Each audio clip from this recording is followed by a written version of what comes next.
आप सभी का पेंजी एजुकेशन में स्वागत है।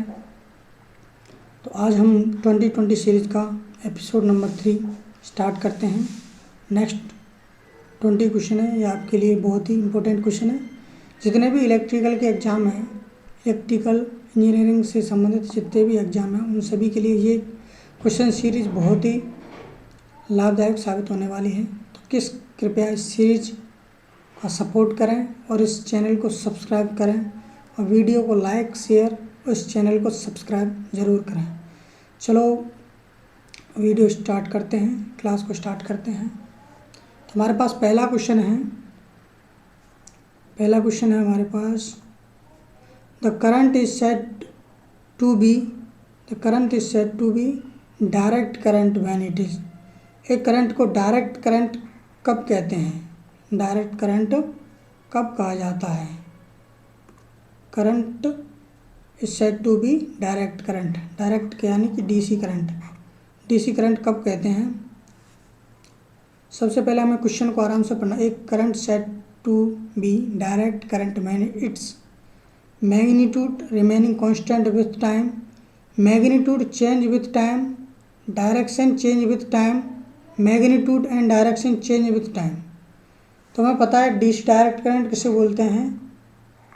डायरेक्ट करंट बोलते हैं magnitude remaining constant with time, यानी जिसका मैग्नीट्यूड, माना किसका मैग्नीट्यूड ए है, एम्पियर है, ये टाइम है इधर हमारा टाइम। तो टाइम के रेस्पेक्ट में मैग्नीट्यूड कांस्टेंट रहेगा, तो ये क्या रहेगा? Magnitude remaining constant with respect to time, यानी कि मैग्नीट्यूड रिमेनिंग कांस्टेंट रहना चाहिए। टाइम को कितना भी बढ़ा लो, इसका मैग्नीट्यूड हमेशा कांस्टेंट रहेगा।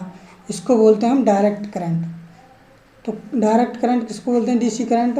The magnitude remaining constant with time, यानी टाइम को कितना भी इंक्रीज कर लो, हमारा जो मैग्नीट्यूड है इसकी वैल्यू ये है, एम्पियर है, ये करंट है, तो ये हमेशा कांस्टेंट रहेगा। तो इसको बोलते हैं हम डायरेक्ट करंट या डीसी करंट।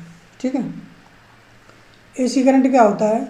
एसी करंट होता है जो टाइम के साथ जिसका मैग्नीट्यूड चेंज होता रहता है। अल्टरनेट करंट बोलते हैं इसको। इसका मैग्नीट्यूड टाइम के साथ चेंज हो रहा है, इसको बोलते हैं हम एसी करंट, यानी कि magnitude change with time, magnitude and direction. AC current उसको बोलते हैं magnitude and direction change with time, इसको बोलते हैं हमें एसी करंट, यानी कि alternate current. Magnitude and direction change with time उसको बोलते हैं एसी करंट। पर हमारे क्वेश्चन में पूछा गया है डायरेक्ट करंट यानी डीसी करंट किसको बोलेंगे? Magnitude remaining constant with time. तो क्या होगा? Magnitude remaining constant with time को हम बोलते हैं डायरेक्ट करंट। उसका आंसर हो जाएगा ऑप्शन ए। ठीक है, नेक्स्ट क्वेश्चन पे चलते हैं। The flow of electric current in a conductor is due to flow of electric current in conductor is due to flow of electric current, यानी कि कंडक्टर में करंट किसके कारण फैलता है? इलेक्ट्रिक करंट ड्यू यानी किसके कारण फ्लो होता है? Flow of. तो कंडक्टर में करंट हमेशा इलेक्ट्रॉन के कारण फ्लो होता है। याद रखना, कंडक्टर में करंट किसके कारण होता है? सिर्फ इलेक्ट्रॉन के कारण होता है। जबकि जो भी सेमीकंडक्टर होते हैं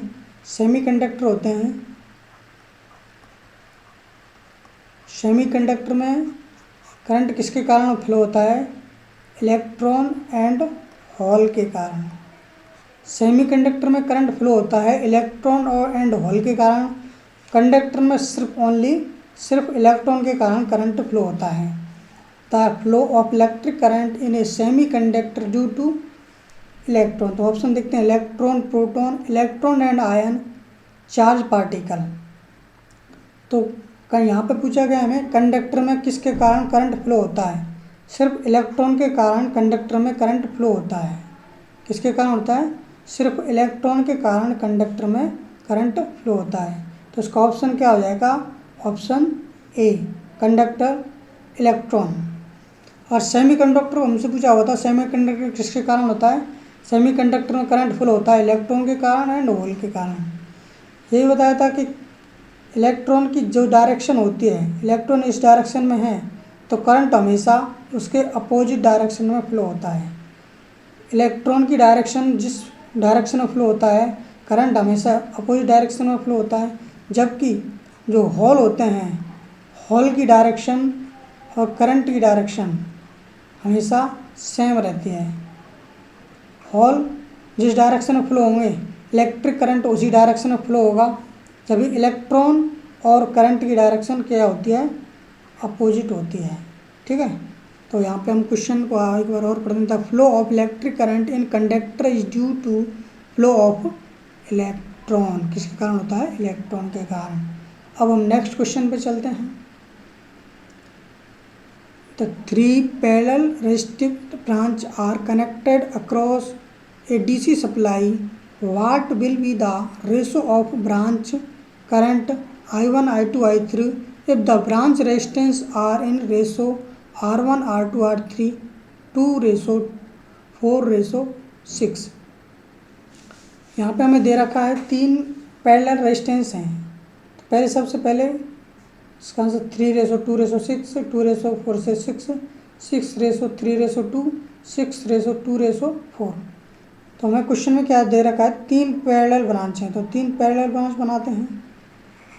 1 2 3 पैरेलल ब्रांच हैं। इनमें रेजिस्टेंस है R1, R2 और R3। I1, I2, I3। यहाँ पर करंट I1, I2, I3 पूरा है। हमें दे रखा है R1, R2, R3 2:4:6, यानी कि 2:4:6। हम जानते हैं पैरेलल में क्या होता है, V कांस्टेंट रहता है, वोल्टेज क्या रहता है, कांस्टेंट रहता है। वोल्टेज कांस्टेंट रहता है, V बराबर क्या होता है, I × R होता है।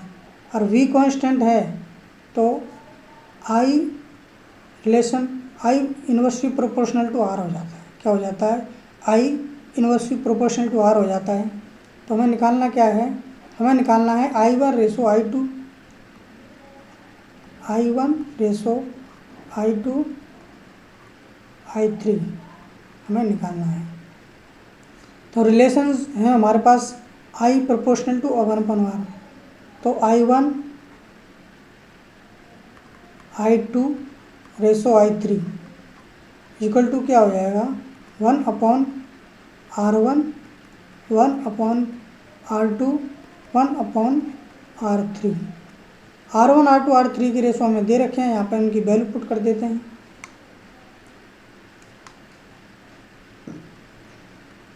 One upon 2, 1/4, 1/6।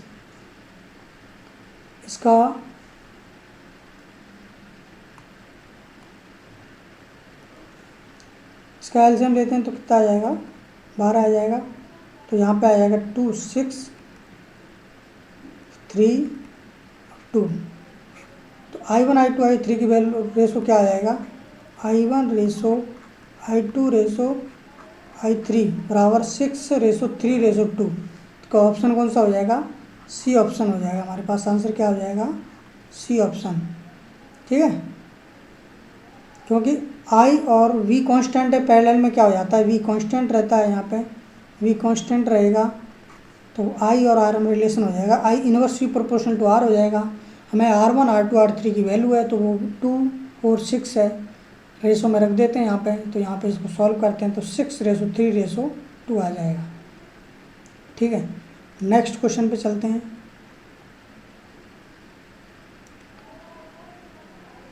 Three resistors each R ohm are connected to from a triangle. The resistance between any two terminal will be, यानी कि हमें दे रखा है तो 3 resistance of each R ohm, 3 resistance हैं, are connected to from a triangle.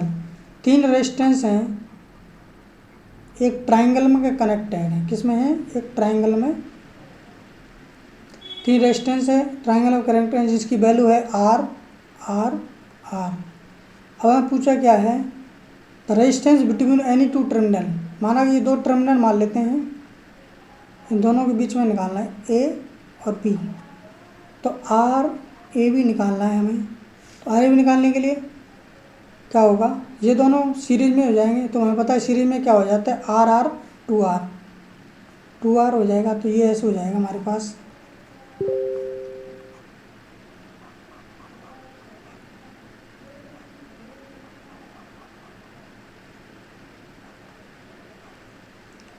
ए और B, are और to are, ये दोनों पैरेलल में आ गए। ये दोनों सीरीज में आपस में आर आर टू आर हो जाएंगे। ये दोनों पैरेलल में आ जाएंगे। तो पैरेलल में बराबर क्या हो जाएगा, 2r multiply R upon 2r plus R. तो R A B equal to हो जाएगा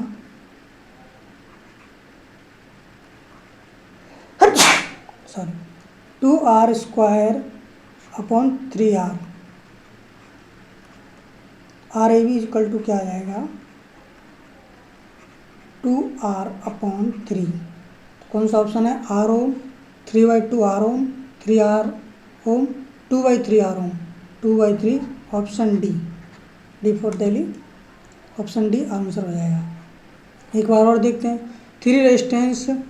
three resistance of each R ohm are connected from a triangle, the resistance between any two terminal.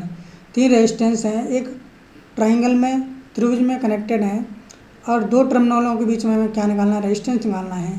तो ये दोनों रेजिस्टेंस आपस में सीरीज में हो जाएंगे, इनको सीरीज में ऐड कर देंगे, आर आर टू आर हो जाएगा। फिर ये पैरेलल में हो जाएंगे। पैरेलल में पता ही हमें क्या होता है, दोनों का मल्टीप्लाई अपॉन दोनों का 2r into R upon 2r plus R. तो ये 2r स्क्वायर आर से आर कट जाएगा, यहाँ पे आ जाएगा 2/3 आर ओम। तो ये डी ऑप्शन आंसर सही हो जाएगा।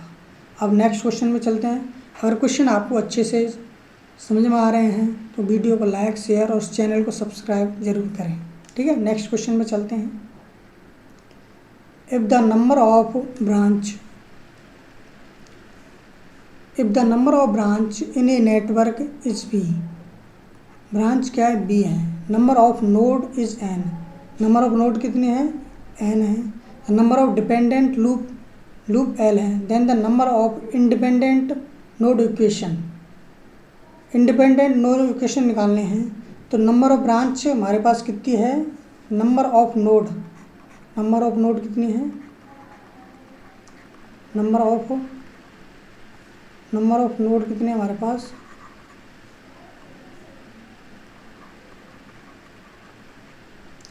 नंबर ऑफ नोड कितने, एन है।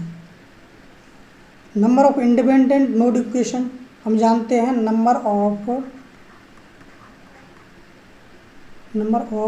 इंडिपेंडेंट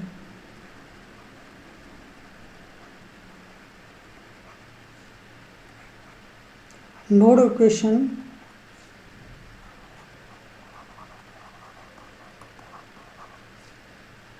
क्या होते हैं, जितनी हमारे पास नोड होती हैं उसमें से -1 कर देते हैं, n-1। तो ये होती है नंबर ऑफ नोड इक्वेशन। तो यहाँ पे देखते हैं n + l नहीं है, b-n तो n-1 ऑप्शन डी आंसर सही है।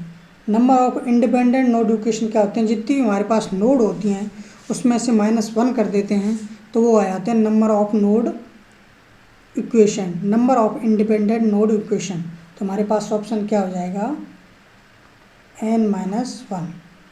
इन तीनों में एक रिलेशन और भी होता है, इसको चलो नेक्स्ट ये होता है, l बराबर होता है b-n+1।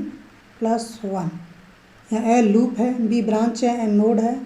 तो ये भी एक रिलेशन होता है। अगर हमें लूप निकालने हैं तो हमारे पास l = होता है b-n+1। ठीक है, बट यहाँ पे क्या पूछा है, number of independent node equation. तो number of independent node equation क्या होती हैं, जितनी भी नोड होंगी उसमें से -1 कर देंगे तो वो होती है नंबर ऑफ नोड इक्वेशन। तो ये हो जाएगा n-1। चलो नेक्स्ट क्वेश्चन पे चलते हैं।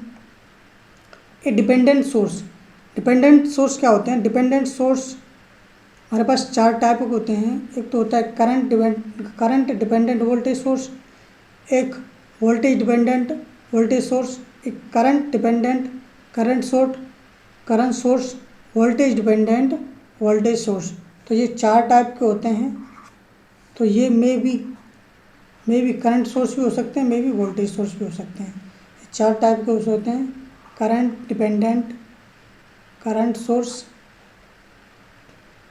Current dependent voltage source, voltage dependent current source, voltage dependent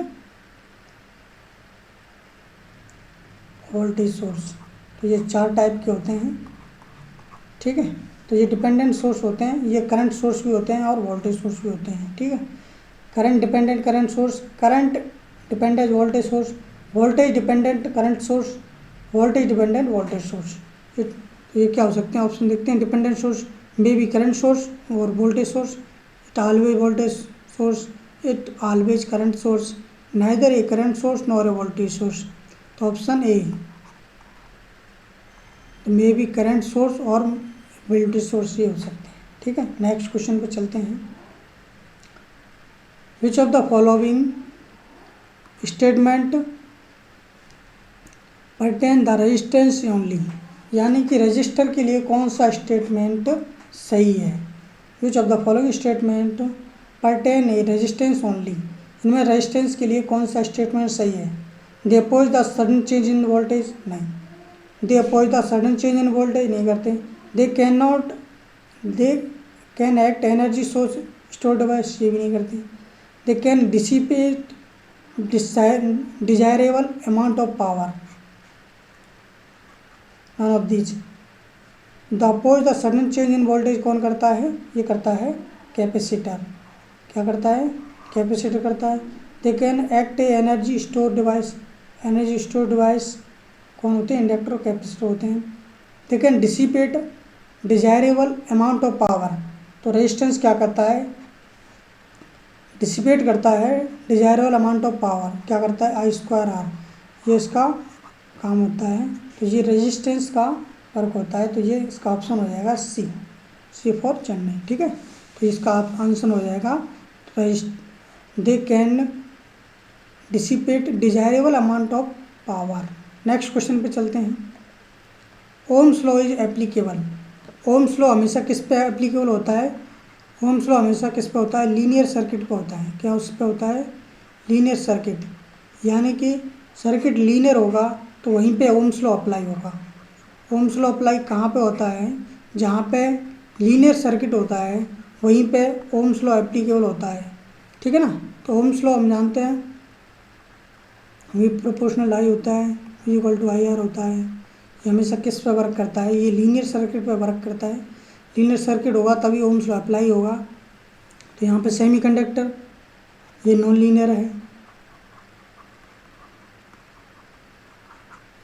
vacuum tube ये भी नॉन लीनियर है, इलेक्ट्रोलाइट ये भी नॉन लीनियर है। ये तीनों ही नॉन लीनियर हैं, तो ओम्स लॉ इनमें किसी पे एप्लीकेबल नहीं होगा। इसका आंसर हो जाएगा नन ऑफ दीज। क्या हो जाएगा, none of these. Ohm's law हमेशा याद रखना किस पे होता है, जो भी लीनियर सर्किट होता है उसी पे ओम्स लॉ अप्लाई होता है। यहाँ पे सेमीकंडक्टर एक नॉन लीनियर सर्किट है, वैक्यूम ट्यूब भी नॉन लीनियर है, इलेक्ट्रोलाइट्स ये भी नॉन लीनियर है। तो इन तीनों पे किसी पे भी ओम्स लॉ अप्लाई नहीं होगा। इसका ऑप्शन हो जाएगा option D, none of these. Next question पे चलते हैं। प्योर मेटल जनरली है, यानी कोई भी प्योर मेटल है तो उसमें क्या होगा, तो सबसे पहले मेटल की क्या खासियत होती है, ये कंडक्टिविटी सबसे ज़्यादा होती है। कोई भी मेटल है उसकी कंडक्टिविटी सेमीकंडक्टर से और इंसुलेटर से सबसे ज़्यादा उसकी कंडक्टिविटी होती है। तो सबसे क्या होना चाहिए, हाई कंडक्टिविटी होनी चाहिए, सही बात है। कंडक्टिविटी हाई भी होनी चाहिए और उसका टेम्परेचर कोफिशिएंट भी ज़्यादा होना चाहिए कि जितना ज़्यादा टेम्परेचर को ये झेल सके, ठीक है ना, वेरिएशन नहीं हो। तो प्योर मेटल की क्या खासियत होती है, हाई इसका पॉजिटिव टेम्परेचर कोफिशिएंट होता है, पॉजिटिव टेम्परेचर कोफिशिएंट होता है इसका मेटल का, प्योर मेटल, और हाई कंडक्टिविटी होती है। तो high conductivity and high conductivity and low temperature coefficient, high conductivity and large temperature coefficient, low conductivity and zero temperature coefficient, low conductivity and temperature coefficient. तो क्या होना चाहिए, high conductivity होनी चाहिए, लार्ज टेम्परेचर कोफिशिएंट होना चाहिए। तो pure metal में सबसे पहले क्या, हाई कंडक्टिविटी होनी चाहिए और टेम्परेचर कोफिशिएंट भी लार्ज होना चाहिए, ठीक है ना। तो नेक्स्ट क्वेश्चन पे चलते हैं। ए नेटवर्क हैज नोड, एक नेटवर्क है जिसमें 4 नोड हैं and 3 independent loop, what is the number of branch. तो हमने कुछ देर पहले एक रिलेशन पढ़ा था, क्या होता है, b बराबर n-l+1। तो ये b क्या है, यहाँ पे ब्रांच है, ब्रांच, n नोड है, l लूप है, ठीक है, l लूप है। तो ऑप्शन हमें क्या पूछा है, द नंबर ऑफ ब्रांच, हमें नंबर ऑफ ब्रांच पूछे हैं, number of network has, sorry इसका ये होता है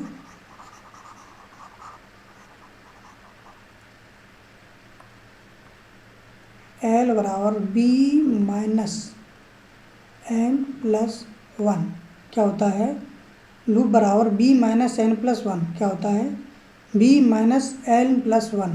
b यहाँ पे ब्रांच है, l क्या है, लूप है, n क्या है, नोड है। क्या रिलेशन होता है, l बराबर b-n+1, क्या होता है, l बराबर b-n+1, ये रिलेशन होता है, l बराबर b-n+1। तो हमें निकालने के ब्रांच निकालने हैं, तो क्या निकालना है हमें, ब्रांच। तो ब्रांच बराबर क्या हो जाएगा, l+n-1, l कितने दे रखे हमारे पास, l इंडिपेंडेंट लूप, लूप की वैल्यू कितनी है हमारे पास,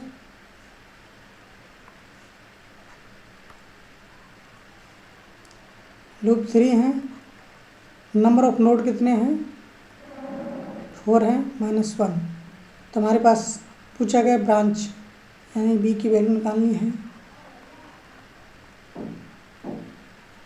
तो ब्रांच कितने आ जाएंगे, 3 - 4 - 1 यानी कि 7 6 5 6 7 8। तो आंसर क्या हो जाएगा, 6। A network has 4 node 3 independent loop, what is the number of branch in network. इसका रिलेशन होता है b, l बराबर b-n+1 होता है। तो b बराबर क्या हो जाएगा, l+n-1। तो यहाँ पे हम वैल्यू पुट करते हैं, 3 + 4 × -1 बराबर b बराबर 6। चलो नेक्स्ट क्वेश्चन पे चलते हैं, इसका आंसर हो जाएगा 6। Next question, 400 watt bulb are connected in parallel across 200 volt supply if the bulb get fuse. 400 watt bulb are connected in parallel across the 200 volt supply if one bulb, यानी कि 4 bulb लगे हुए हैं parallel में।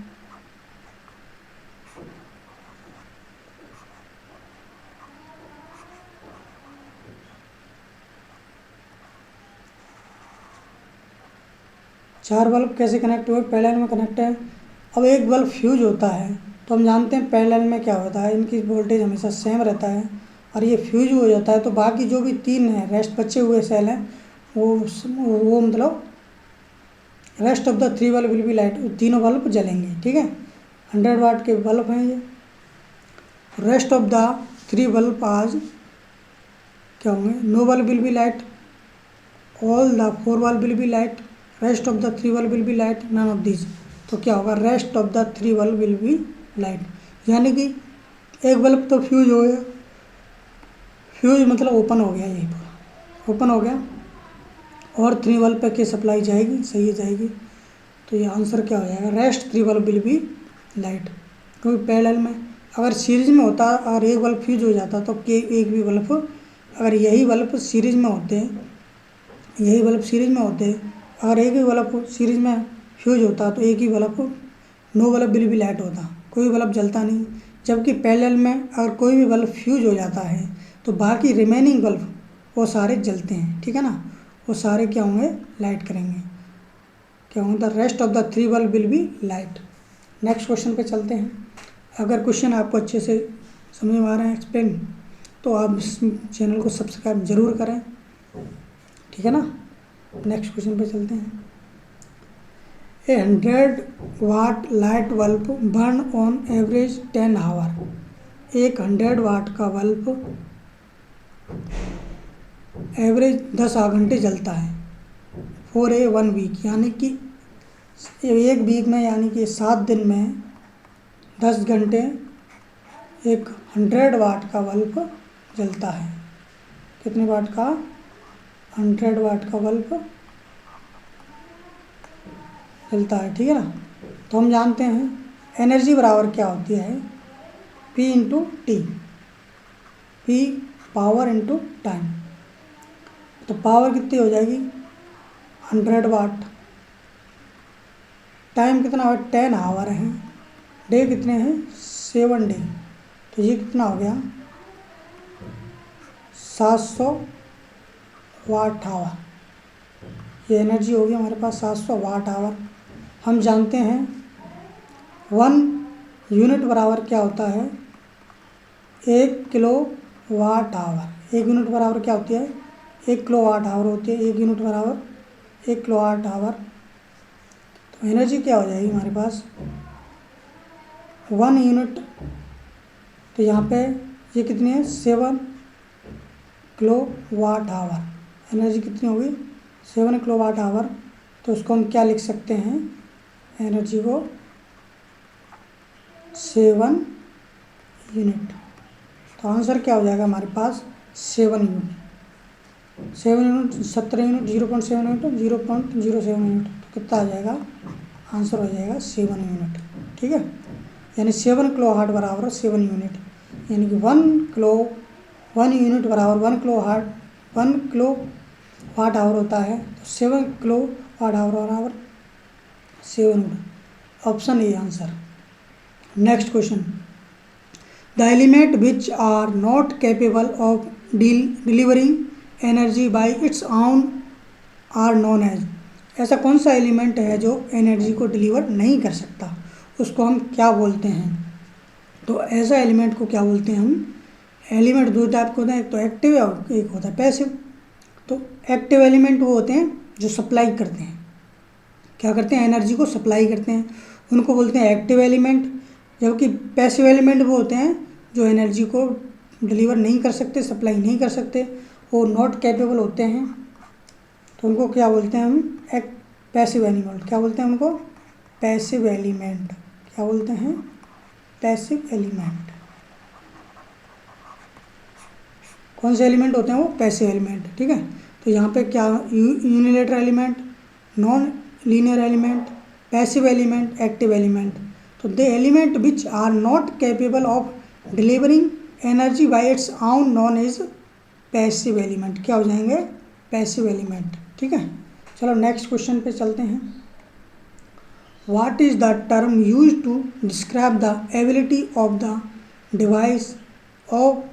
Device to store energy in the form of electrical charge. ऐसी कौन सी device है जो स्टोर करती है एनर्जी को इलेक्ट्रिकल चार्ज में। इलेक्ट्रिकल चार्ज में स्टोर कौन करता है, तो ये कौन करता है इलेक्ट्रिकल चार्ज के रूप में,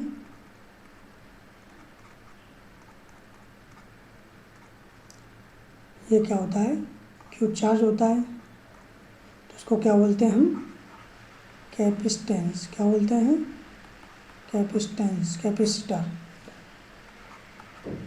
What is the used to describe the ability of the device to store energy in the electrical charge।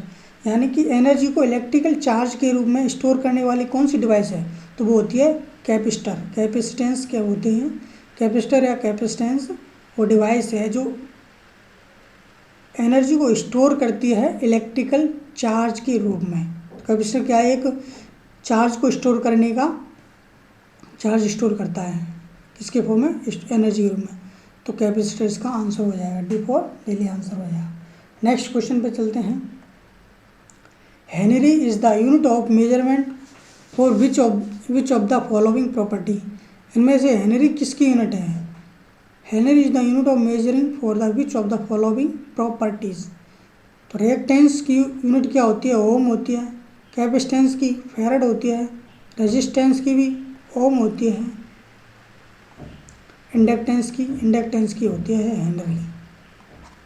किसकी इंडक्टेंस की? हेनरी होती है। रेजिस्टेंस की ओम होती है। कैपेसिटेंस की फैराड होती है। रिएक्टेंस की ओम होती है। तो यहाँ पे हमें से क्या पूछा? हेनरी। हेनरी किसकी होगी? इंडक्टेंस की। Next question, in a capacitor the electrical charge is store in a capacitor the electrical charge in store. कोई भी कैपेसिटर है उनमें इलेक्ट्रिकल चार्ज किसमें स्टोर होता है? कोई कैपेसिटर होता है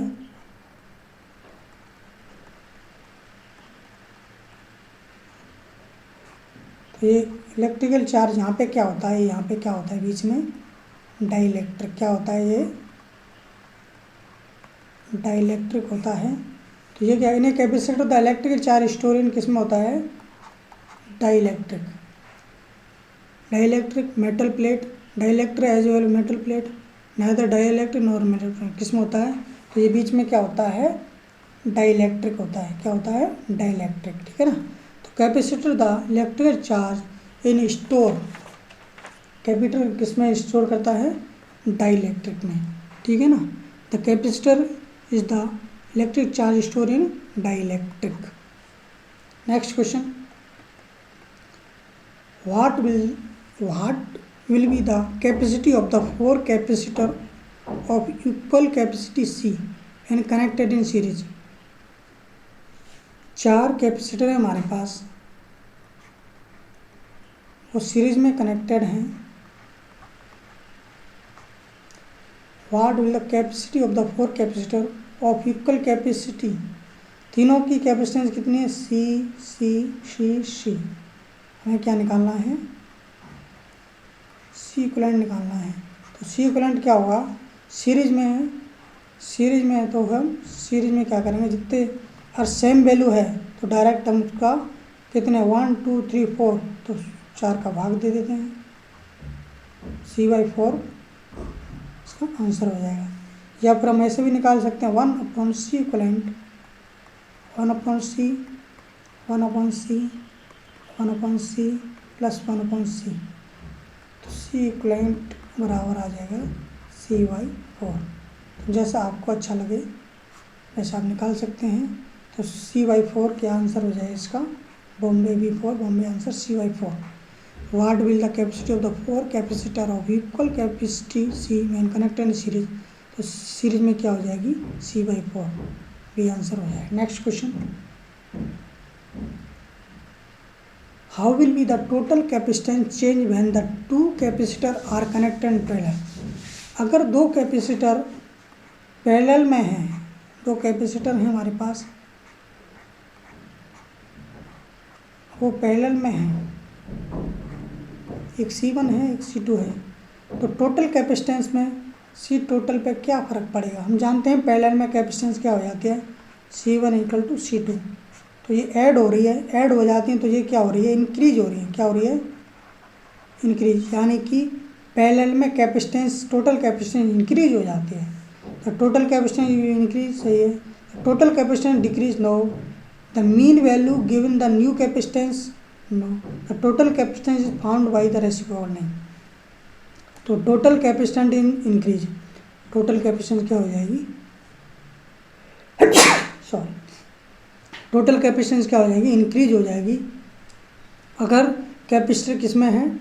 अगर कैपेसिटर दोनों पैरेलल में हैं तो जो भी टोटल कैपेसिटेंस होगी C टोटल या C इक्विवेलेंट क्या हो जाएगी?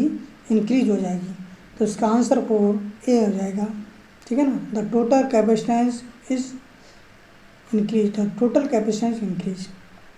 Next question, second last question है। ठीक है ना। If the capacitor is charge by the square wave current source, capacitor को हम क्या करते हैं? एक स्क्वायर वेव सोर्स से चार्ज करते हैं। The voltage across the capacitor, voltage across the capacitor हमको निकालना है। तो वोल्टेज अक्रॉस कैपेसिटर क्या हो जाता है? हम जानते हैं आई सी बराबर क्या होता है, C D V upon D T. और वोल्टेज निकालना है तो डी वी बराबर क्या हो जाएगा, 1/c आई डी टी। तो v बराबर यहाँ लिख सकते हैं हम, v बराबर क्या हो जाएगा, इंटीग्रेशन 1/c बाहर, इंटीग्रेशन आई डी टी। तो ये क्या है, the capacitor charge when square wave, हम स्क्वायर वेव को हम इंटीग्रेशन करेंगे तो ये क्या आएगी हमारे पास, एक triangle wave form. Square wave का इंटीग्रेशन करते हैं तो क्या आ जाएगी, एक ट्राइंगल वेव आ जाएगी, triangle wave.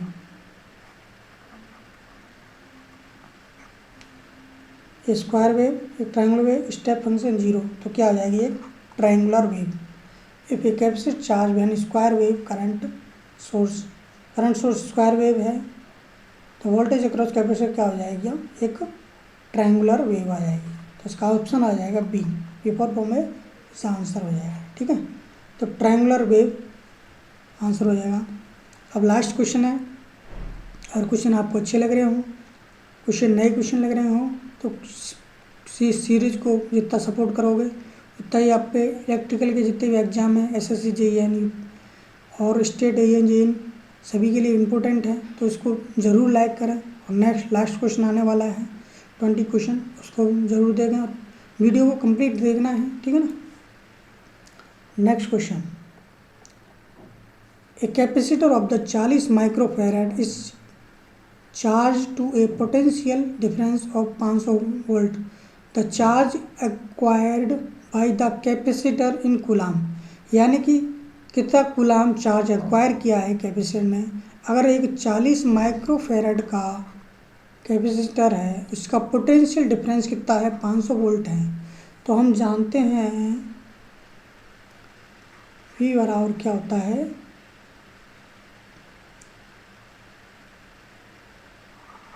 Q upon C। तो Q इक्वल टू क्या आ जाएगा, C इंटू V। V बराबर क्या होता है, Q बाई C। Q यहाँ पे क्या है, चार्ज है। तो हमें पूछा क्या है, चार्ज ही पूछा है। क्या पूछा है, चार्ज। Q बराबर C की वैल्यू कितनी दे रहा है, 40 इंटू माइक्रोफैराड, 40 की पावर -6, वोल्टेज क्या दे रखा है, 500 वाट। 1 2 3 3 20 मल्टीप्लाई 10 की पावर 3। तो हम इसको लिख सकते हैं 0.02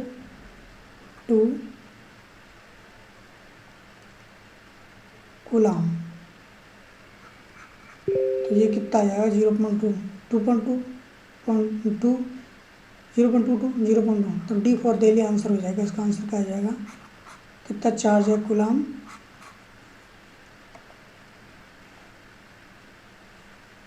0.02। क्या हो जाएगा, 0.02। तो ये आज का लास्ट क्वेश्चन था। तो वीडियो को लाइक करें, शेयर करें, उस चैनल को सब्सक्राइब जरूर करें। ठीक है ना। क्या करना है, थैंक यू। वीडियो को लाइक करना है, शेयर करना है और चैनल को सब्सक्राइब